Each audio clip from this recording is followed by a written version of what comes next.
Happy Friday, Mountain Movers. I'm pumped for these next 6 weeks. We have a lineup of guests coming to do the Mountain Mover Spotlight.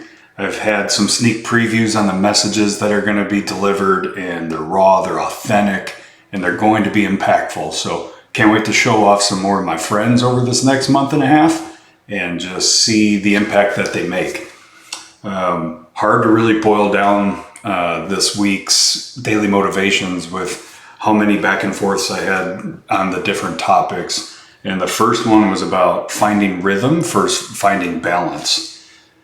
Finding balance might be kind of mission impossible depending on how we're looking at it.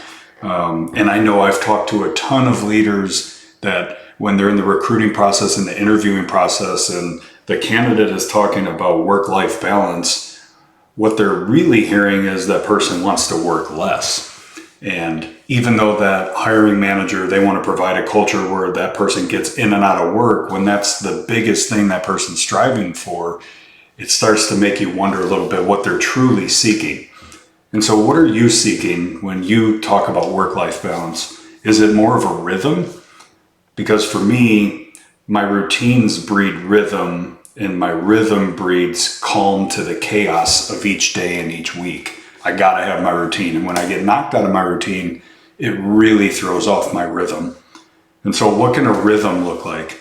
I have to get a workout in to free up my mind, to be closer to God, to be really at 100% when I start my workday. So I work out when my family's sleeping and when work calls aren't coming in. So it's early morning. I'm making that sacrifice of waking up early, but I know the impact that it's having.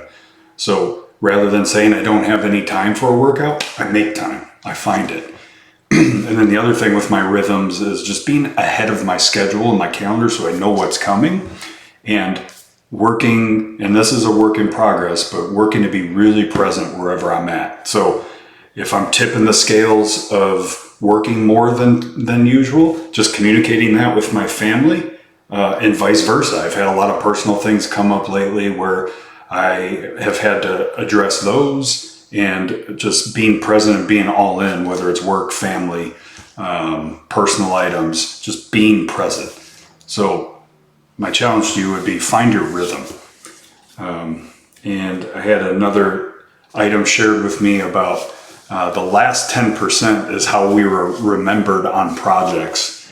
And we had my daughter's birthday, both my daughter and my wife's birthdays were this past weekend, and we did yes days. If you're familiar with yes days, it's within boundaries, you just say yes to everything. And so we did a ton of shopping, we ate a bunch of great food, we had a ton of fun, but there was something that happened on my daughter's birthday that was negative, and I remember putting her to bed at the end of the day, and she said, "This is my worst birthday ever," but it's just because of how it ended, and reminded her of how great the day was, and she remembers that now. But that is true for our projects. You can slam the first 90%, but that last 10% of how you finish, how you close out is what the client is going to remember.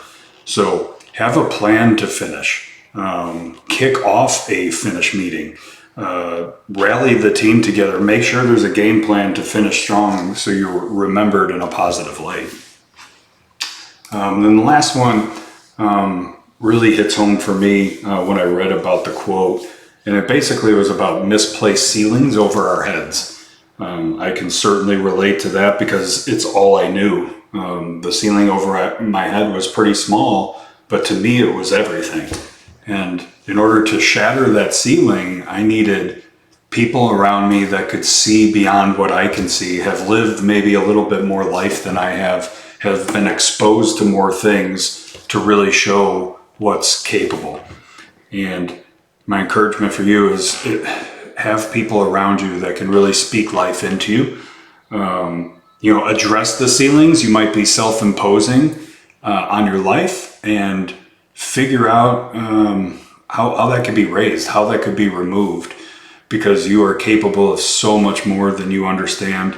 And when you make it a little bit less about you and more about a purpose or a cause or a team, the byproduct of that might be some personal achievement that you never knew was possible.